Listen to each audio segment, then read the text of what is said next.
ভারতের একটি এমন রহস্যময় জায়গা যেখানে রয়েছে শত শত মানুষের কঙ্কাল। এই কঙ্কালগুলো কিভাবে এখানে এলো এবং কবে এই মানুষগুলো মারা গেল, তারা কারা ছিল এবং কেন এই ঘটনাটা আজ বিশ্বজুড়ে রহস্য।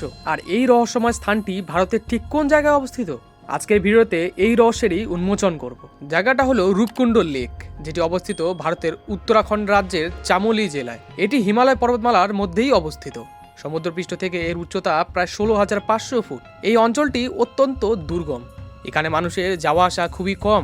বছরের বেশিরভাগ সময় এখানে তুষারপাত হয়, সবসময় বরফেই ঢাকা। শুধুমাত্র গ্রীষ্মকালে কয়েক মাস বরফ গলে গেলে সেই লেকটি দেখা যায়। এই সময়ে কঙ্কালগুলো দৃশ্যমান হয়। এই কারণেই সাধারণ মানুষ এই কঙ্কালগুলোকে লক্ষ্য করতে পেরেছিল। রূপকুণ্ড একটি ছোট হিমবাহজাত লেক, চারপাশে বরফে ঢাকা পাহাড়, কাছাকাছি রয়েছে ত্রিশূল পিক এবং নন্দদেবী পিক। এই এলাকা ভূমিকম্প ও আবহাওয়ার পরিবর্তনের জন্য সবসময় পরিচিত। হঠাৎ আবহাওয়ার পরিবর্তন এখানে খুব সাধারণ বিষয়। প্রচন্ড ঠান্ডা, তুষার ঝড় ও শিলাবৃষ্টি এখানে প্রায়শই হয়ে থাকে। এই প্রাকৃতিক পরিবেশে এই রহস্য বোঝার ক্ষেত্রে গুরুত্বপূর্ণ ভূমিকা রাখে। 1942 সালের প্রথম এই কঙ্কালগুলো নজরে আসে। সেই সময় সেকেন্ড ওয়ার্ল্ড ওয়ার চলছিল। ব্রিটিশ ইন্ডিয়ান আর্মি এই অঞ্চলে পেট্রোল দিচ্ছিল। একজন ব্রিটিশ ফরেস্ট রেঞ্জার প্রথম কঙ্কাল দেখতে পান। তিনি রিপোর্ট করেন প্রশাসনকে। প্রথমে ধারণা করা হয় হয়তো কোনো জাপানি সেনা এখানে মারা গেছে, কারণ তখন ওয়ার্ল্ড ওয়ার চলছিল। কিন্তু পরীক্ষা করে দেখা যায় এই কঙ্কালগুলো অনেক পুরনো। তারপর থেকেই সরকার ও বিজ্ঞানীরা এই বিষয় নিয়ে নানান গবেষণা শুরু করেন। গবেষণায় জানা যায় এখানে প্রায় 600 থেকে 800টি মানুষের কঙ্কাল রয়েছে। এদের মধ্যে আছে পুরুষ, নারী এবং বাচ্চাও, সব বয়সেরই মানুষ। অনেক কঙ্কাল সম্পূর্ণ অবস্থায়ও আছে, আবার কিছু কঙ্কাল ভেঙে গেছে।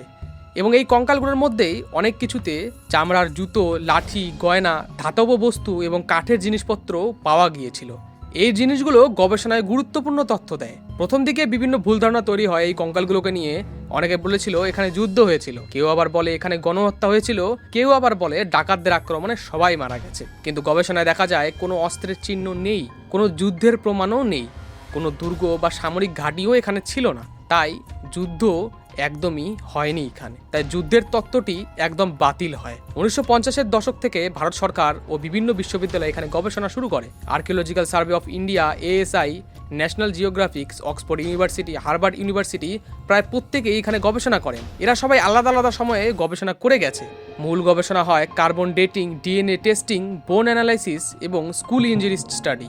এই গবেষণাগুলো রহস্যের অনেক অংশ পরিষ্কার করে। কার্বন ডেটিং পরীক্ষায় জানা যায় এই কঙ্কালগুলো এক সময়ের নয়, দুটি আলাদা সময়ের মানুষ এখানে মারা গেছে। প্রথম গ্রুপ খ্রিস্টীয় 800 থেকে 900 সালের মধ্যে এবং দ্বিতীয় গ্রুপ খ্রিস্টীয় 1800 সালের কাছাকাছি। মানে এই জায়গায় অন্তত দুইবার বড় বড় দুর্ঘটনা ঘটেছে। এই তথ্য খুবই গুরুত্বপূর্ণ।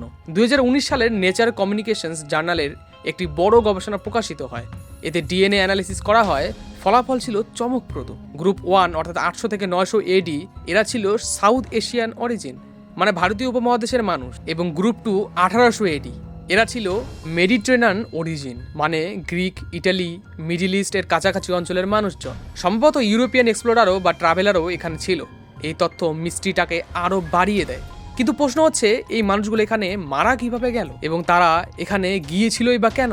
প্রথম গ্রুপ সম্পর্কে ধারণা করা হয় এরা ধর্মীয় যাত্রায় যাচ্ছিল, বিশেষ করে নন্দদেবী রজ রথ যাত্রা। এই যাত্রা শত শত বছর ধরে চলে আসছে, আজও হয়। এই যাত্রায় মানুষ দুর্গম পাহাড় পেরিয়ে যায়। রূপকুণ্ড এই রাস্তায় পড়ে। দ্বিতীয় গ্রুপ সম্পর্কে ধারণা ব্রিটিশ পিরিয়ডের এক্সপ্লোরার্স বা রিসার্চার্সদের নিয়ে। হয়তো ম্যাপিং বা রিসার্চের কাজে এসেছিল এরা, কিন্তু নিশ্চিত কোনো প্রমাণ নেই। মেটিওরোলজিক্যাল গবেষণায় দেখা যায় এই অঞ্চলে হঠাৎ এক্সট্রিম হ্যালিস্ট্রম হতে পারে। এখানে কখনো কখনো টেনিস বল সাইজের বরফ পড়ে।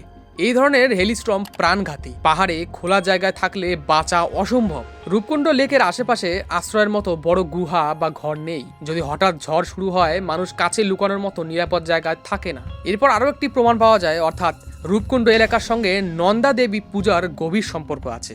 রথযাত্রা উত্তরাখণ্ডের সবচেয়ে বড় ধর্মীয় যাত্রা। এই যাত্রা প্রতি 12 বছর অন্তর হয়। এই যাত্রায় হাজার হাজার মানুষ অংশ নেয়। তারা দুর্গম পাহাড়ি পথে হাঁটে, যেটা আমি আগেই বললাম। রূপকুণ্ড কিন্তু এই রাস্তাতেই পড়ে। DNA রিপোর্ট অনুযায়ী প্রথম গ্রুপের মানুষরা দক্ষিণ এশীয় ছিল। এটি এই তত্ত্বকে সমর্থন করে যে তারা ছিল পিলগ্রিমস। স্থানীয় মানুষের মতে একটি প্রচলিত কাহিনী আছে। তাদের মতে একদল তীর্থযাত্রা নন্দা দেবীর যাত্রায় গিয়েছিল, কিন্তু তারা পথ ভুল আচরণ করেছিল। কেউ নাচ গান করেছিল, কেউ নিয়ম ভেঙেছিল। দেবী এতে রেগে যান।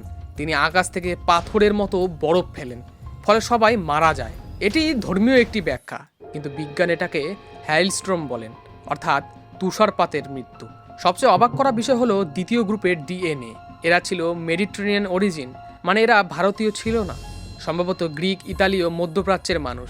এরা কিভাবে এই দুর্গম পাহাড়ে এলো এটা আজও পরিষ্কার নয়। কিছু গবেষকের মতে ব্রিটিশ পিরিয়ড বা ইউরোপিয়ান এক্সপ্লোরার এখানে এসেছিল সাধারণত এই ধরনের কাজকর্মগুলো করতে। অনেকেই বলে হয়তো তারা প্রাকৃতিক দুর্যোগে মারা গেছে, তারা একই রুটে ভ্রমণ করছিল, হঠাৎ ঝড়ের মধ্যে পড়ে আশ্রয়হীনভাবে মারা যায়। কিন্তু কেনই বা তারা দল বেঁধেছিল? কেন কোনো ডায়েরিতে বা তার কোনো লিখিত প্রমাণ নেই? এই প্রশ্নগুলোর উত্তর এখনও নেই। ভারত সরকার রূপকুণ্ড লেককে প্রোটেক্টেড এরিয়া ঘোষণা করেছে।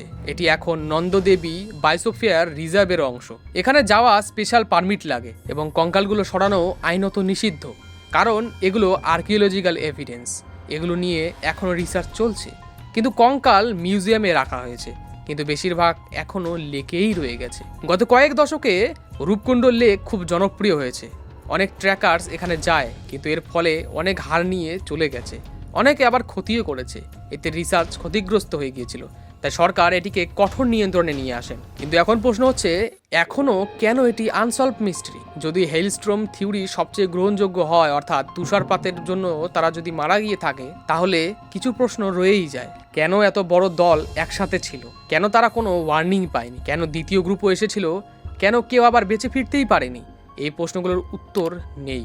এই জন্য একে এখনো আনসলভ মিস্ট্রি বলা হয়। আজকের দিনে সায়েন্টিস্ট বলেছেন এই ঘটনা মাল্টিপল ডিসাস্টারের ফল।